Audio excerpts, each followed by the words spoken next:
Bismillahirrahmanirrahim. Assalamualaikum warahmatullahi wabarakatuh. Nah, sekalian kelas 12 untuk ekonomi bisa pembelajaran daring bisa menggunakan buku panduan penerbit PT Penerbit Intan Pariwara.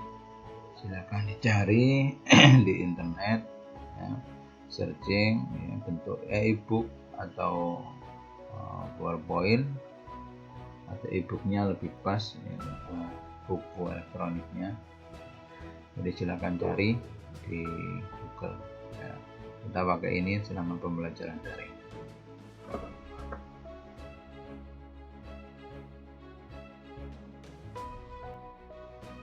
Kita lanjutkan pada buku ini. Nanti ada 6 bab di semester 1, yaitu bab pertama akuntansi sebagai sistem informasi, bab kedua persamaan dasar akuntansi, bab ketiga siklus akuntansi perusahaan jasa, bab keempat penutupan siklus akuntansi pada perusahaan jasa, bab kelima siklus akuntansi perusahaan dagang, bab keenam penutupan akuntansi pada perusahaan dagang.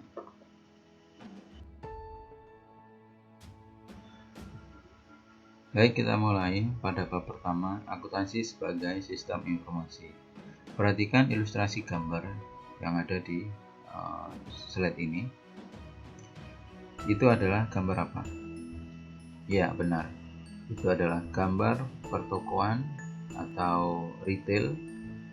Kemudian ada seorang kasir di situ yang menghitung. Akuntansi akuntansi ini bisa digunakan untuk sumber informasi bagi pelaku ekonomi. Ya. Kemudian pertanyaannya, apa pentingnya akuntansi bagi pelaku usaha? Bagaimana prinsip-prinsip dalam pencatatan akuntansi? Nah, silakan ditulis jawabannya di lembar kertas. Kemudian nanti dikumpulkan pada sesi akhir bab 1 ini, ya. Tulis di kertas yang rapi dengan sumber-sumber yang baik, dengan alasan-alasan yang benar, ya. Nah, pada bab ini tujuan pembelajaran 1, setelah membaca materi Anda mampu menjelaskan sejarah akuntansi di dunia dan Indonesia dengan runtut. Setelah melakukan diskusi, Anda mampu mendeskripsikan pengertian, manfaat akuntansi, pemakai informasi akuntansi dengan tepat. Ketiga, setelah melakukan diskusi, Anda mampu menganalisis karakteristik kualitas informasi akuntansi dengan tepat. Kelima, setelah membaca materi, Anda mampu menganalisis prinsip dasar akuntansi dan bidang-bidang akuntansi dengan tepat. 6. Setelah membaca materi, Anda mampu mendeskripsikan profesi akuntan, tugas profesi akuntan, dan etika profesi akuntan dengan tepat. Pada bab ini, materi yang akan kita pelajari adalah konsep dasar akuntansi dan sistem informasi akuntansi. Kita lanjutkan.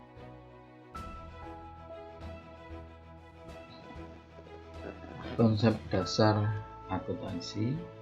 Perkembangan akuntansi di dunia diawali dari seorang Luca Pacelli, yakni seorang matematikawan dan biarawan Fransiskan asal Italia, berkolaborasi dengan Leonardo da Vinci dan berkontribusi dalam bidang yang sekarang kita kenal sebagai akuntansi. Beliau juga dikenal sebagai bapak akuntansi. Nah, pada tahun 1494 melaporkan sistem tata buku berpasangan atau double entry bookkeeping. Ini secara sederhana melakukan pembukuan, ya, debit kredit, kemudian buku besar dan sebagainya, yang masih sederhana. Luca Pacioli menulis buku berjudul Summa de Arithmetica Geometrica Proportionalita. Dalam buku tersebut terdapat bab yang berjudul Tractatus de Computis et Scripturis yang menggambarkan pembukuan berpasangan. Awalnya, Eropa menggunakan sistem kontinental atau tata buku. Kemudian adanya revolusi industri mendorong pencatatan keuangan secara akurat. Sistem kontinental mulai digantikan dengan sistem Anglo-Saxon. Kemudian sistem Anglo-Saxon mulai diterapkan pelaku bisnis Amerika sehingga akuntansi makin berkembang di dunia. Nah, perbedaan antara sistem kontinental dan sistem Anglo-Saxon ini silahkan ditulis kalau mau ditulis ya. Jadi sistem kontinental pada buku harian itu ada pengelompokan debit kredit yang belum rinci. Kemudian pada buku besar penyusutannya menggunakan akun cadangan dan dicatat di sisi kredit. Kemudian akun campuran menggunakan akun campuran. Kemudian prive terdapat penyetoran prive. Kemudian raca lajur arsip disimpan sebagai dokumen. Laporan keuangan terdiri dari neraca, laporan laba rugi, laporan perubahan modal. Itu adalah sistem kontinental. Sedangkan sistem Anglo-Saxon pada buku harian pengelompokan debit kredit sudah rinci. Kemudian akun pada buku besar dimulai dari penyusutan, ini menggunakan akun beban penyusutan, kemudian dicatat di sisi debit. Akun campuran tidak pakai akun campuran. Kemudian prive tidak ada penyetoran prive. Kemudian neraca lajur arsip tidak disimpan karena hanya sebagai alat bantu. Laporan keuangan terdiri dari neraca, laporan laba rugi, laporan perubahan modal, laporan arus kas, laporan dana, laporan catatan keuangan. Nah, sistem kontinental disebut juga dengan tata buku yang sebenarnya tidaklah sama dengan akuntansi, di mana tata buku berkaitan dengan kegiatan-kegiatan yang bersifat konstruktif dari proses pencatatan, peringkasan, penggolongan, dan aktivitas lain yang bertujuan menciptakan informasi akuntansi berdasarkan data. Sedangkan sistem Anglo-Saxon berkembang di Indonesia dikarenakan adanya penanaman modal asing di Indonesia yang membawa dampak positif terhadap perkembangan akuntansi di Indonesia, karena sebagian besar penanaman modal asing menggunakan sistem akuntansi Amerika Serikat, yaitu sistem Anglo-Saxon. Ya.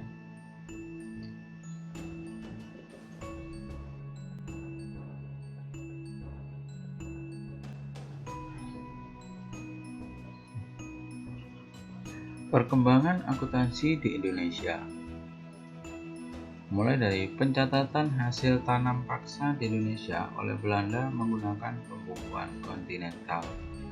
Kemudian sistem kontinental mulai ditinggalkan dan beralih ke sistem Anglo-Saxon. Perubahan sistem akuntansi tidak lepas dari peran Bank Dunia yang menyalurkan pinjaman kepada Bank Indonesia atau kepada Indonesia. Bank Dunia menghendaki laporan keuangan menggunakan sistem Anglo-Saxon. Akhirnya, sistem akuntansi yang dianut di Indonesia adalah sistem Anglo-Saxon. Pemerintah RI mengirim putra-putri Indonesia ke luar negeri untuk belajar akuntansi. Di dalam negeri sendiri mulai dirintis ada namanya Ikatan Akuntan Indonesia untuk membimbing perkembangan akuntansi serta mempertinggi mutu pendidikan dan pekerjaan akuntan. Akuntansi berkembang pesat sejak dikeluarkan Undang-Undang PMA tahun 1967. Apa PMA itu? PMA itu adalah perusahaan modal asing, dan Undang-Undang PMDN, perusahaan modal dalam negeri, tahun 1968. Kemudian terbentuklah Ikatan Akuntan yang menerapkan standar akuntansi keuangan atau disingkat dengan SAK. Ini adalah alur perkembangan akuntansi yang masuk ke Indonesia.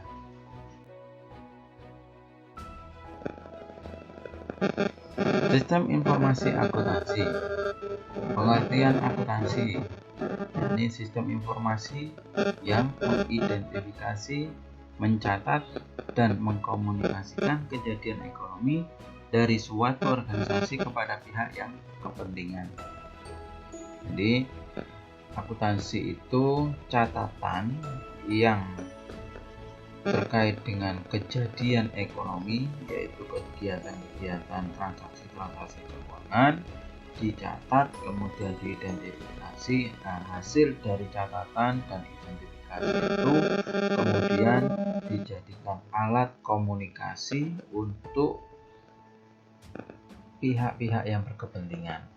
Ingin membaca bagaimana perusahaan itu, apakah rugi atau laba, bagaimana pergerakan pendapatannya, itu membacanya dari laporan akuntansi.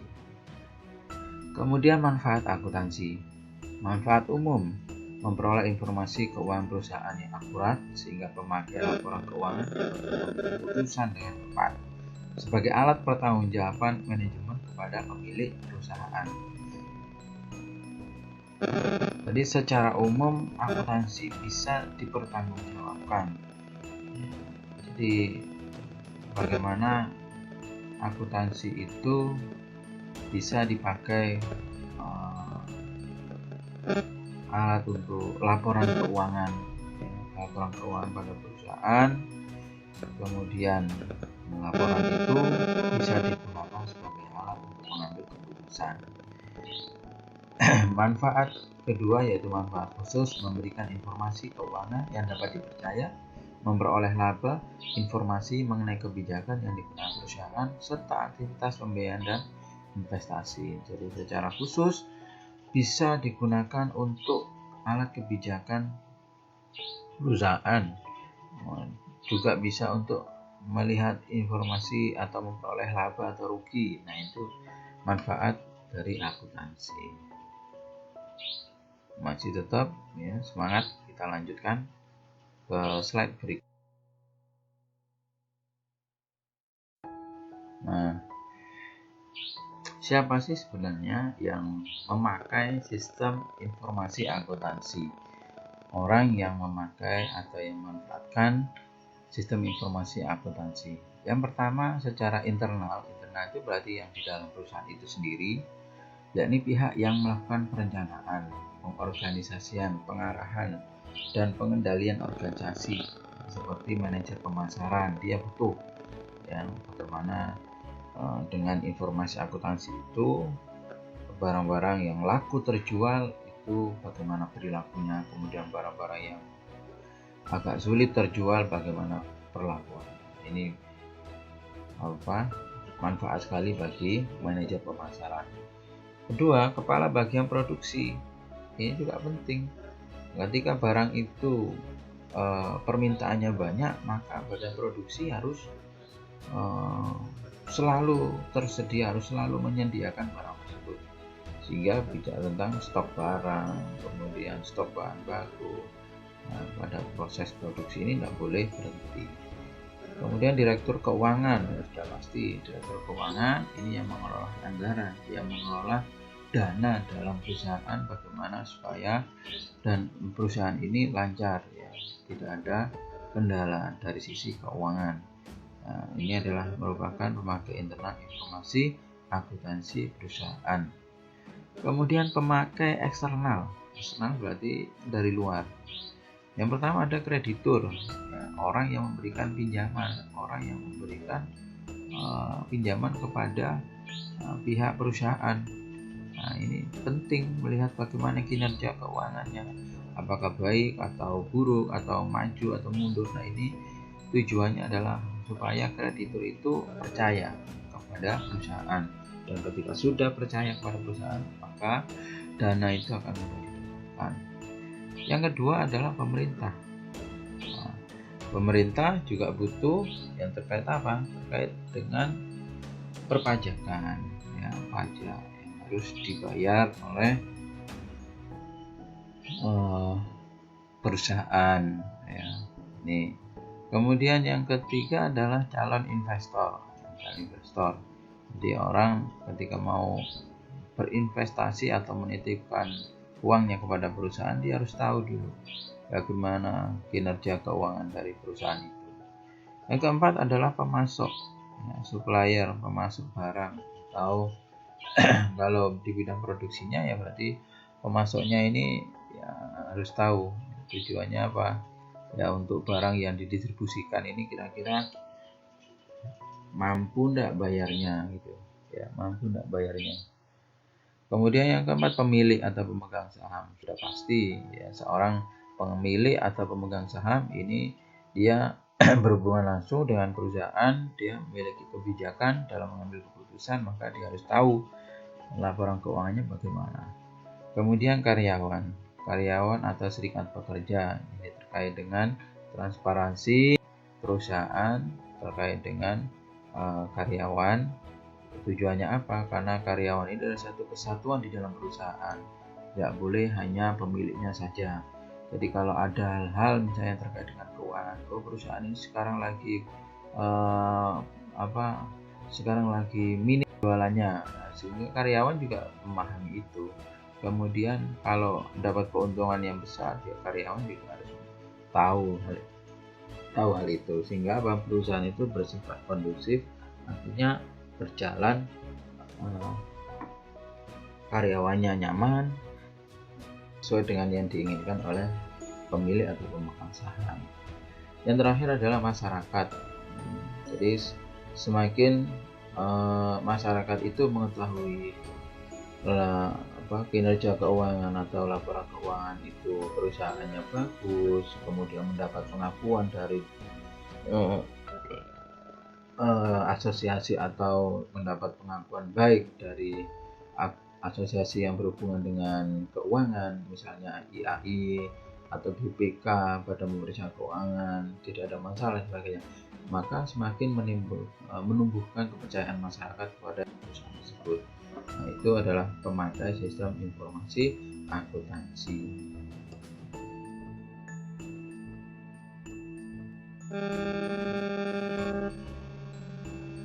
Kita lanjutkan karakteristik kualitas informasi akuntansi.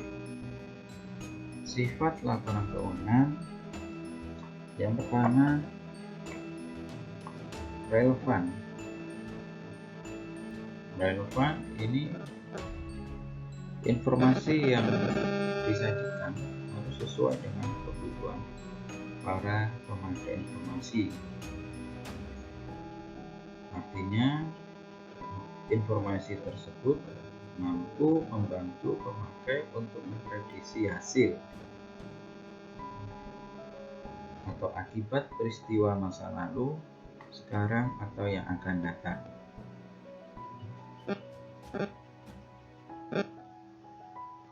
Yang kedua, dapat dimengerti.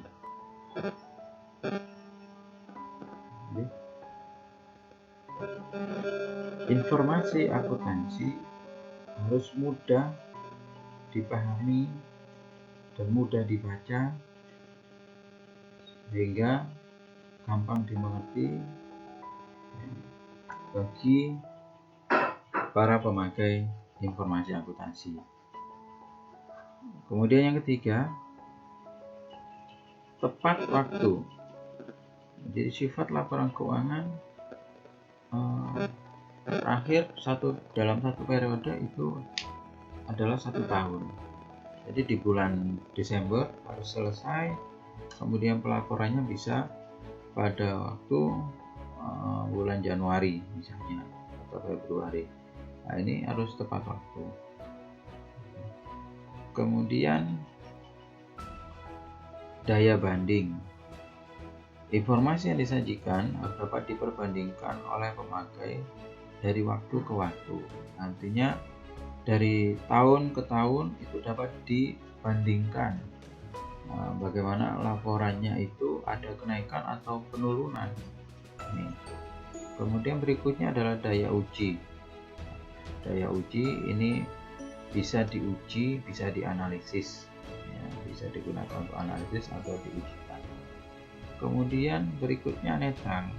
Jadi laporan keuangan tidak boleh berpihak. Misalnya supaya mendapatkan kepercayaan dari masyarakat, akhirnya laporan keuangannya dibagus-baguskan.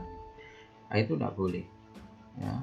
Maka biasanya laporan keuangan itu ada dua, ada yang diperiksa oleh internal perusahaan atau pada pemeriksa keuangan internal perusahaan, misalnya bendahara atau pengawas keuangan. Kemudian yang kedua, menggunakan jasa layanan pemeriksa keuangan dari luar atau auditor namanya. Nah, itu supaya apa? Supaya terlihat netral ya, laporan keuangan.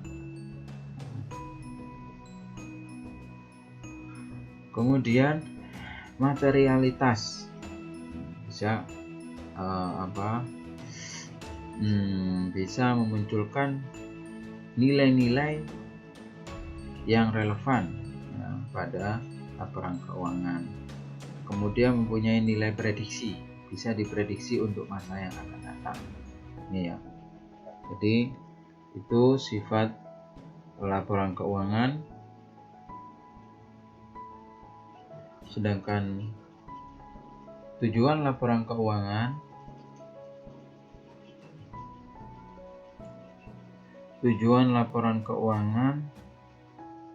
kalau berdasarkan atau menurut standar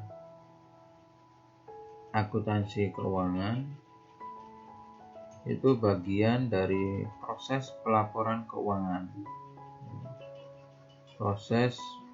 Bagian dari proses keuangan atau laporan keuangan yang biasanya meliputi neraca, laporan laba rugi, laporan perubahan posisi keuangan, arus kas dan sebagainya itu.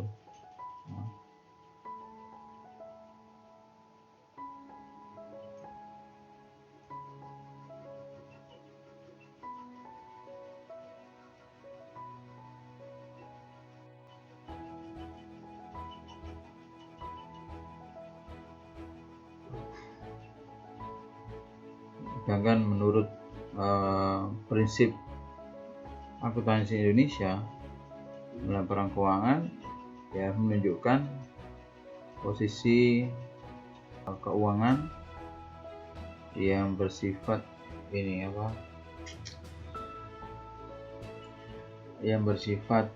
pemisahan terhadap harta pribadi dan harta perusahaan ya.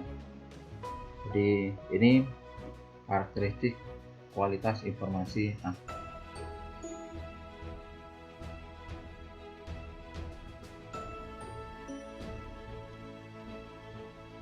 Prinsip dasar akuntansi. Dalam prinsip biaya historis atau historis cost principle, ada prinsip pengakuan pendapatan revenue recognition principle, kemudian prinsip pengungkapan penuh atau full disclosure principle, kemudian ada prinsip entitas ekonomi atau economic entity principle, kemudian prinsip mempertemukan matching principle, kemudian prinsip konsistensi prinsipal. Ini prinsip dasar akuntansi, akan dicari maknanya di buku atau e-booknya.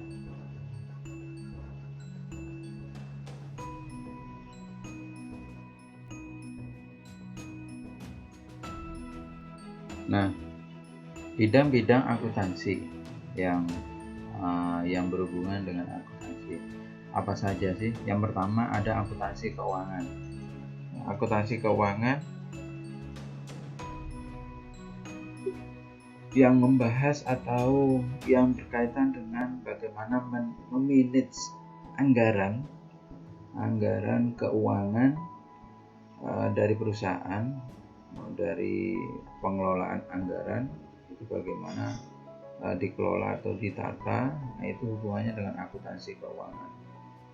Kemudian yang kedua akuntansi pemeriksaan, auditing accounting. Ya, ini bagian bidang untuk memeriksa laporan keuangan, auditing accounting. Ya, tadi saya sampaikan ada auditor. Ya, ini ada akuntansi pemeriksaan. Kemudian ada akuntansi biaya, ya, khusus untuk bagaimana pengelolaan biaya-biaya pada proses produksi dan lain sebagainya.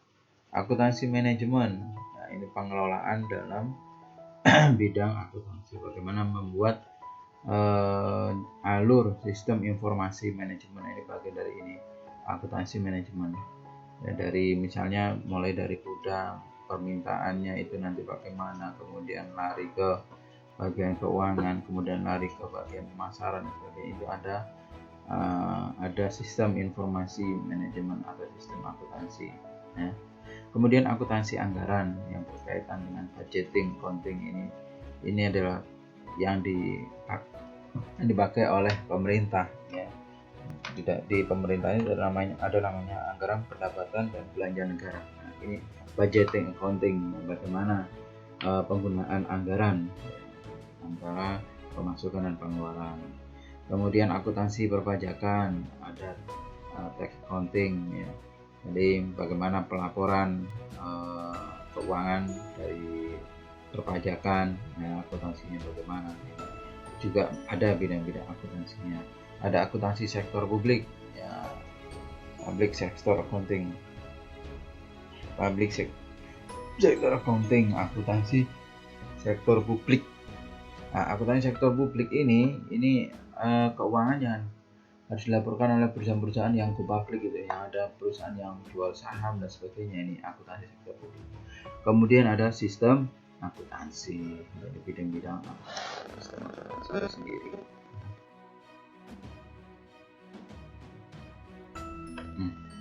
Profesi akuntan, ada akuntan internal yang bekerja secara internal dalam suatu perusahaan ya. Kemudian ada akuntan publik atau eksternal, yaitu akuntan independen yang melakukan jasa akuntansi pada pihak lain dalam memeriksa dan menilai kewajaran laporan keuangan perusahaan. Berikutnya adalah akuntan pendidik, bertujuan mempersiapkan, membimbing, dan melatih peserta didik menjadi akuntan profesional. Guru, dosen, tidak ada akuntansi. Kemudian akuntan pemerintah, akuntan bekerja untuk kepentingan pemerintah. Misalnya ada BPK, ya, Badan Pemeriksa Keuangan. Ini bagiannya adalah di pemerintahan, ya, di pemerintahan.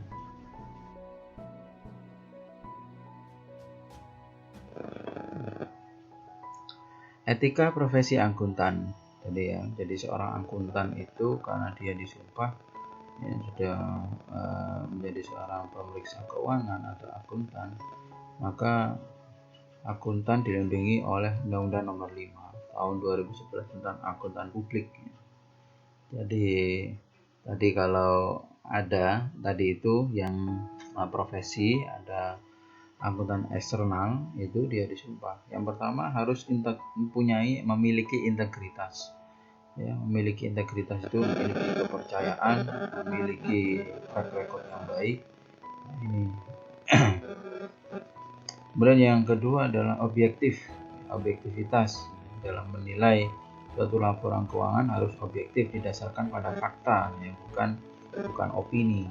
Ya. Jadi fakta, bukti-bukti transaksi dan sebagainya objektif. Kemudian memiliki kompetensi dan kehati-hatian profesional. Jadi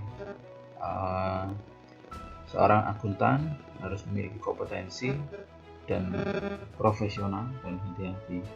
Kemudian yang keempat adalah kerahasiaan. Menjaga betul rahasia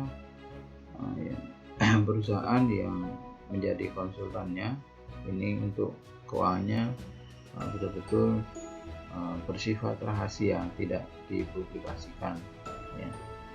Perilaku profesional, seorang akuntan harus memiliki perilaku yang profesional, tidak memihak kepada siapapun, baik internal maupun eksternal.